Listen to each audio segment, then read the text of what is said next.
What do you see as the key issues in the case? We're going to open it up to everybody. It's an inter-office politic power struggle. You know, Yeah. I wrote my paper like a consultant writing to Davis, Okay. saying that, you know, they're both guilty of some things, but ultimately he's the superior.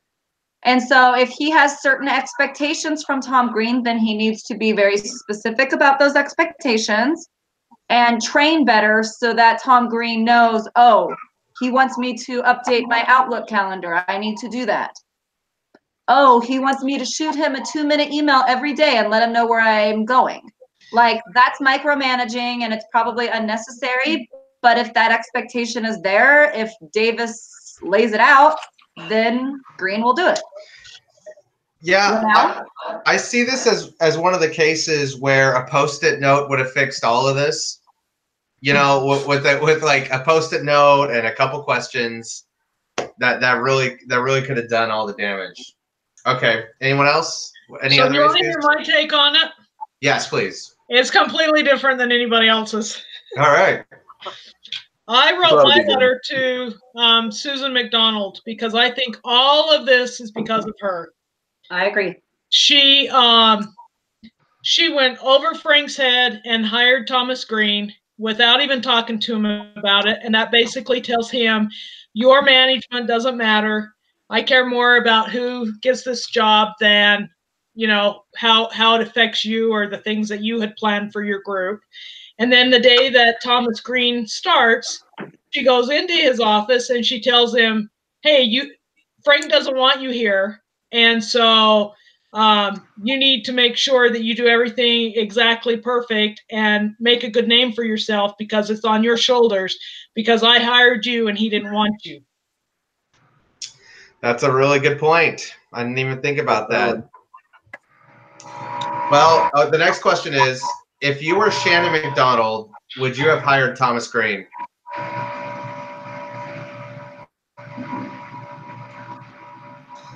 I would say yes. He's proven himself to be a hard worker, loyal to the company, willing to learn. He wants to climb the corporate ladder. I mean, I probably would have. There was probably better qualified people, but he was the one there in her face asking for the job. So I think that's new blood. You know, he's new blood, so he brought a lot to the table. He brought an enthusiasm that she probably didn't see in other prospects. But Eunice, you kind of talk to Frank first. Eunice, you kind of had a question mark on your face. Would you have hired him? No, I thought you said would you have fired him? That's okay. I'm sorry. Yeah. Sorry. I was like, oh no. All right, let's move on. I also said the same thing, that I would probably hire him just because he had more. Austin, you're next. I would have. I'm on the fence about it. I don't know if I would have necessarily hired him, but I definitely would have made him a candidate for the job, brought him in, let him know what the job's all about. Before I was working at Walmart, I started on the front end as a cashier and then moved my way up to a manager over the front end. And then they wanted me for a position over the room, and I had no experience in the back room whatsoever. And they kind of set me up for failure. So I would have just prepared him what was already discussed about, saying, hey, this is what is expected of you. This is who's going to be over you, yada, yada, yada. So I would just, it's 50-50 for me, to be honest, just to summarize everything. Yeah. I kind of relate to Austin. I was an assistant manager at Ross, and it was probably a year to a year and a half after I got back from my mission. I had zero management experience at all, and found out that there was a position that was opening and decided I'm gonna talk to the store manager to see if I can apply for it, and went for the interview and met with the district manager, and they offered me the position. So I mean, I definitely would say that, I mean, I definitely think Tom should be given the opportunity for the position, but I think it's important to lay out all the criteria and expectations that they're going to have to do before they are given the position. Yeah, I think you're right. Communication was a big problem here, and it seems like, at least in my reading, he was a hard worker from the get-go. It even went back to his history about how he had worked in a warehouse. So he was really, really a hard worker, and I think setting some expectations is true. All right, question wants us to, let's describe Frank Davis. What does he value, and what is his end goal? So he values power. yeah, that's a good point. He's a very bottom line. What I wrote about him was, because I addressed it to Davis too. I think I targeted Davis because he was an easy target. Yeah. And also because he values the bottom line and he has big picture ideas, right? But he's not too much into the too much of the nitty detail. Like, he wants details, it appears, but he may not have empathy for what Green has to do. At least that's what I saw in my reading, was that he was putting a lot on Green's shoulders, which was maybe rightfully so, but I think he was overstepping himself a bit in his management role. Yeah, I agree. I also agree on the empathy thing. In fact, part of my recommendation was that you teach him the, whatever it's called, the empathy, that we learned last week. With psychologically unsafe. Yeah. Okay. What about Thomas Green? What does he value and what is his end goal? Austin, what do you think? I think he definitely values moving up in management and learning as much as he can. I think his end goal is to get as high in the company as he possibly can without stepping on too many toes. What seems to what he has already done here. Yeah, that guy definitely wanted a paycheck. That's for sure. He wants to move as far as he can. Yeah. Okay. Anyone else? I was going to say that in the reading, it seemed like Thomas Green, he really valued networking as well, because he's, again, new to the business, and so he was networking a lot with entrepreneurs and businessmen, and all that stuff I read and all that. So I felt like he also valued that. But what I kind of found the same thing that Frank Davis and Thomas Green valued is that they both had the goal to help the company in the long run. They just kind of have different ideas how to achieve it and how they could get to it, or even the numbers were different for each of them. So yeah, I think Green has proven that he's capable. I think the expectations were not set correctly for both. Okay. Let's see. How do the actions of Thomas Green differ from the expectations of Frank Davis, Michael? I'm not sure if this is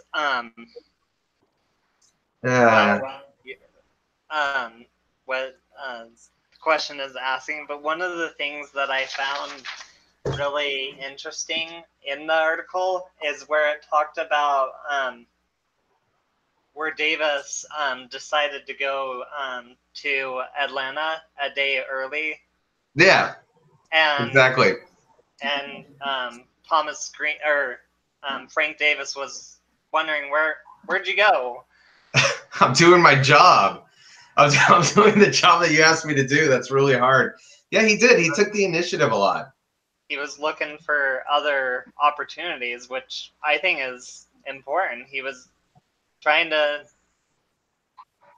be productive. So are you any of you guys sales reps, for a company? Jeff, are you? Yeah, technically financial advising before that. Yeah, I mean, real estate. Once you kind of get that sales-driven mentality, I think it's hard to shut it off. And I think it also plays very well into marketing because, at the end of the day, marketing is just trying to find new solutions and teach customers about, how the company differentiates themselves from another. So I really do think Thomas Green was a great candidate for the job. Yeah. You know, and getting everything rolling. And he did have things that he wanted to do, but I felt like he kept them close to his chest because of McDonald saying to him, "You're not the guy that they wanted." Yeah. So I feel like he was trying to make that big splash that salespeople like to make. Like, you know, I got this deal, you know, and I feel like he was trying to make that, but he was keeping it all personal and quiet until he could do it. Yeah, it to me it seemed like he was under a great deal of pressure, and he wanted to succeed, and he was trying to do this, but it seems like their two styles just didn't mesh without the kind of communication they needed. Yeah. I think you just hit on a very key word: communication. Communication. And I felt like everything I wrote about in my paper all kept coming back to communication. Yeah. Me too. I mean, it's basically it's like it's a post-it note could have fixed this. Yeah. All right. So now I wants to ask about politics and power, and this is why I didn't personally see a lot of. I've seen political opposites, and I'm sure we've all been in political situations where you have to like, hold on, my camera died. Where you have to play the politics game in order to get along. But the question is, I don't know, my camera's not working. Oh well. How does power and office politics come into play in this situation? Sorry, you cut out. Can you repeat that question one more time?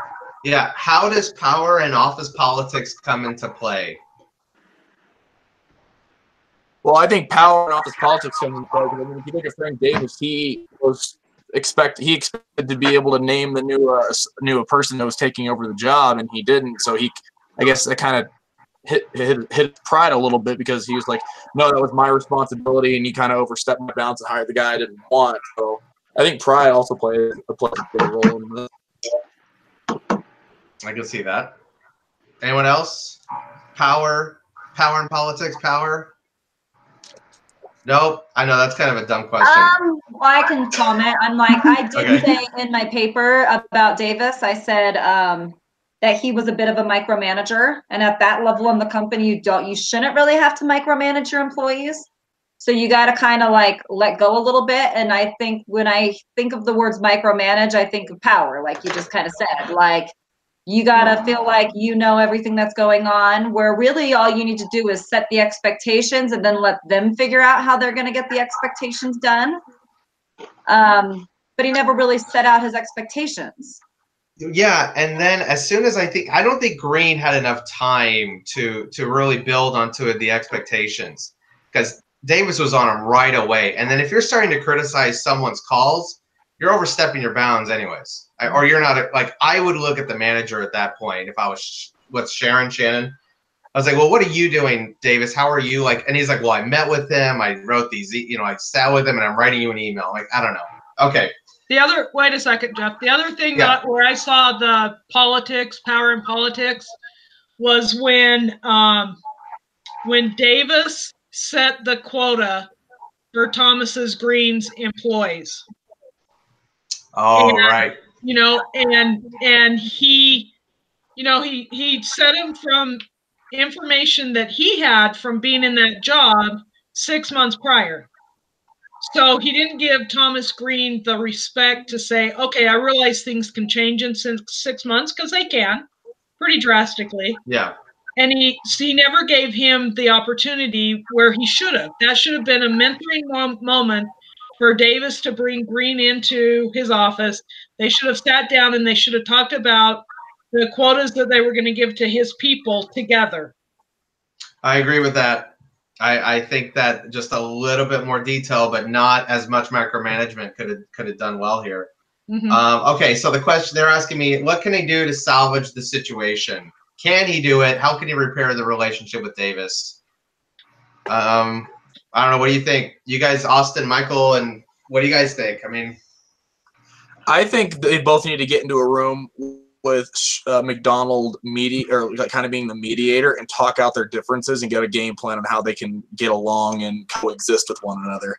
Right. Because I think the big problem is that he's sending emails to it's been a while since I read the case study, so I'm trying to remember things in the back of my head. But You got it. if I remember correctly, he wrote McDonald emails regarding Green, and Green was getting all this information secondhand instead of him saying it all to him. So I think if they get into a room, have a mediator, talk out their differences, and I think the big focus of this discussion is the communication, and effectively communicate and get a game plan on how to move forward. I think that's how they solve the problem. That's what I at least wrote in my paper. I think I agree with that. I don't think one-on-one meetings would have really done the trick. They already did that. And obviously there's a communication style barrier there. And McDonald needs to fall on her sword and say, I'm sorry, it's all because of me. And that's why I think she needs to be the one to call the meeting and set it straight. That would diffuse the situation. Sure. I definitely think that with sending emails, sometimes it's not as clear as face-to-face communication. Good point. I mean, I don't know. And maybe it's just because I am a sales guy. Like, if I had even heard, because it says he didn't even get this email from the superior. He had to hear about it at his company, right? And if I were to read this email about me, I don't know. I mean, I'm not the kind of guy that's going to, if I've already met with you, I'm not going to beg. You know, you could just find someone else. Anyways, that's probably a bad attitude. All right, let's keep going here. I think a lot of what we learned a few weeks ago from the feedback PowerPoint could come into play in this situation. Oh, definitely. You know, they needed, like, all goes back to that communication piece. Lindsay, I need you to rehearse to us the PowerPoint now and tell us what part. I memorized it. Yeah, I know. No, it was all about saying, like, yeah, you're right. When it was about talking about when you do this, it makes me feel this way. Yeah, he could have really benefited from that PowerPoint. I agree. Yeah. He probably could have saved his job. All right.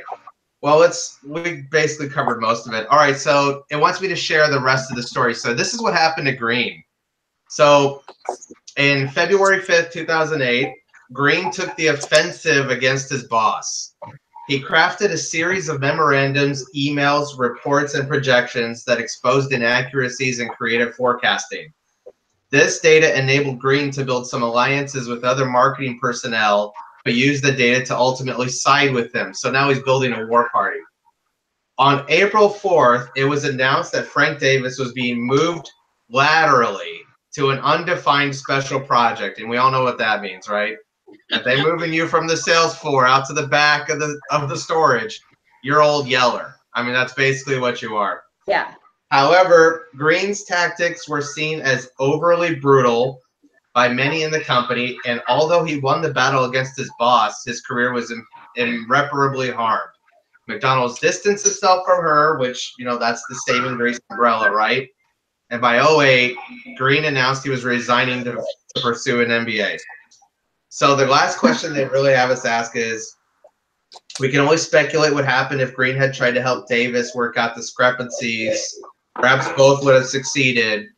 What are your last thoughts? If you had any closing thoughts for Green or for Davis, what would you have at the last meeting? Take the offensive, but don't share it to people. If I heard that correctly, don't take it to the other coworkers. Take it to your boss. Be like, hey, look, this is what I've crafted. This is what can we pull him in here and talk about this? I mean, that was kind of a little low, if you ask me, to do that. Yeah, he overplayed his position, I think. He was already under the knife. And, yeah, he only had his boss's support, and that was that. Anyone else? Like most things in life, this makes me think of a television show.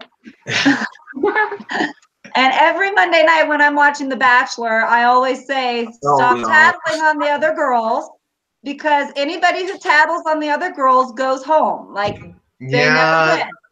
No one wants that environment, right? Yeah, and so I feel like that's kind of what happened here with Tom Green. From the point that he tattled and made this huge thing, no one's going to hire him to move up in the company. No one's going to pick him to be on a special project because they feel like he can't be trusted. He's lost some trust in the And Credibility. In I the think that's the atmosphere. true politics in this whole thing. Now it kind of dawns on me now. Yeah, it was internal. It should have stayed internal. You know. Yeah. The last thing I would say is, if I've learned anything else in life, I've learned that sometimes you may win the battle, but you better be looking at the war, You'll lose because the war. Yeah. you know you're going to lose it if you're constantly winning the battles. Agreed. You can't fight every battle and win the war. I agree. What about Michael and Eunice? What do you guys think? Oh, I was just gonna say that what we were, talking about earlier with communication, like think about how if they handled it correctly and if they communicate correctly, that wouldn't have gone in that route, and like how different it would have turned out if they just sat down all together with McDonald and Davis and Green and just, smooth things out and talked about it instead of just starting a war in the company and stuff. I agree with that too. That was a real long shot, wasn't it? Well, anything else? Anyone else? Because we're done. Nope. And Austin has to go. It's 3. Oh yeah. Yes, I do. I'll see you guys next week. Later, man. Okay, All bye. right, yeah, have a nice day. Michael, did you have any parting words? Austin, are you the leader next No, week? you're good. No, No, I'm I think on it's me. It's you, Eunice? Yeah, I think I'm the leader next week. Okay. Okay, you guys have All a right, nice take it day. easy, man. Bye. Thanks. Well, yeah, that was it. It says thank everyone, so thank you for your time and participation. You're welcome. Do we want to say a closing? Do we Want need to say a closing to? prayer, anyone? Sure. Okay, I'll pray. That's fine. Okay. Yeah. Dear Heavenly Father, we're grateful for the opportunity we have to be in college right now and to be learning these things and to learn how to better deal with teams of people and all aspects of our lives and how to be more understanding and empathetic towards other people and their viewpoints. And please bless that we can take away from these classes and these discussions the things that we need to learn and try to apply them better in our lives and be more Christ-like. And we say these things that will help us have a good weekend and get all of our homework done. And we say these things in the name of Jesus Christ. Amen. Amen. Amen to that. Oh my God. Amen. Thanks, Lindsay, for the blessing on homework. Yeah, for sure. I have so much homework to do. I know, me too. I'm sorry about the link, guys. If that ever happens, Jeff said the rest of it was there. It just wasn't highlighted. Yeah. Computer So browser didn't. highlight everything and then just copy and paste it into the browser if that happens again. Does that make sense? Yeah. Okay. I don't know Do why you want it her to set it happened. up next week? What? You'll Do you set it want up. Lindsay to set it up next week? Lindsay, you'll You set can it text me. If you struggle with it, text me. Okay. I'll try to figure it out because also in my B341 class, I also have to Gotcha. be a group leader, so I want to learn about it as much. But if I can't figure it out, then I'll let you guys know to Yeah, help me. let me know. So thank you so much. Let me know. And then if I set it up and the link is wrong, just copy and paste it into the browser and it will work. And you'll upload it, Lindsay? I'll upload it right now. Oh, you're the best. You're so awesome. Thank you, Lindsay. It takes 2 minutes, guys. No problem. All right, Michael. Thank you so much, man. Thank you, guys. Bye, All guys. right. Thank you. Bye. Bye.